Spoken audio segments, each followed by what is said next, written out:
오늘 나오는 증인들이 되게 중요했던 것 같아요.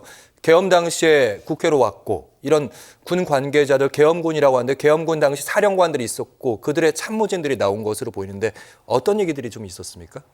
네, 이제 이번에 3차 길인데요. 이제 오정배 수도방위 사령관 부관이 이제 증인으로 출석을 했습니다. 즉 이진우 수방사령관의 부관인 것인데요. 당시 이제 당시 대통령으로부터 이진우 수방사령관에게 이제 어떤 지시가 있었는지, 그러니까 계엄 당시에 어떤 지시가 있었는지에 대한 증인 신문이 이루어진 것입니다. 오늘 오전에 진행된 재판에서 이제 언론 보도에 따르면 이제 오정배 부관의 경우에는 당시 윤 전 대통령이 이진우 수방사령관에게 한 3차례 정도 지시를 하였다는 취지로 증언을 했습니다. 첫 번째 통화에서는 대통령이 4명이서 이렇게 의원들을 들쳐업고 나오라 이런 지시를 했다는 것이고요. 또 이어진 통화에서는 총을 쏴서라도 문을 부수고 들어가라라는 지시를 당시 윤 대통령이 이제 이진우 수방사령관에 했다라는 취지로 증언을 했습니다. 그리고 마지막으로는 이른바 이제 계엄이 해제되었다라는 이제 보고와 관련해서 2차, 3차 계엄이 가능하니 문제 없다라는 취지로 발언했다라고 이제 증언을 했습니다.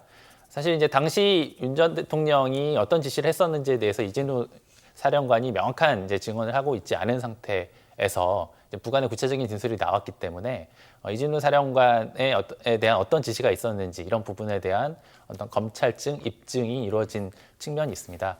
그리고 이제 이어지고 있는 재판에서는 이제 대통령 측에서 그 부분에 대한 이제 반대신문 절차가 지금 진행 중인 것으로 지금 보도되고 있습니다.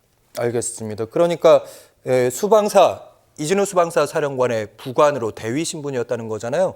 대부분 헌재 재판정에서 이진우 수방사령관은 대체로 이제 기억이 잘 나지 않는다 이런 입장이었던 건데 그 기억이 나지 않는 부분들을 메워줬던 게 오전에 나왔다는 그 부관 대위가 나와서 관련 계엄을 2번, 3번 해도 된다 이런 부분을 확정해 준 측면이 있다 이렇게 보시는 거죠? 이제 그 진술을 믿을 것인지 여부는 재판부가 이제 판단을 하게 되는 것인데요. 예. 그러니까 당시 수방사령관에 대한 지시가 있었는지 여부에 대해서는 일단 수방사령관이 진술을 하여야 합니다.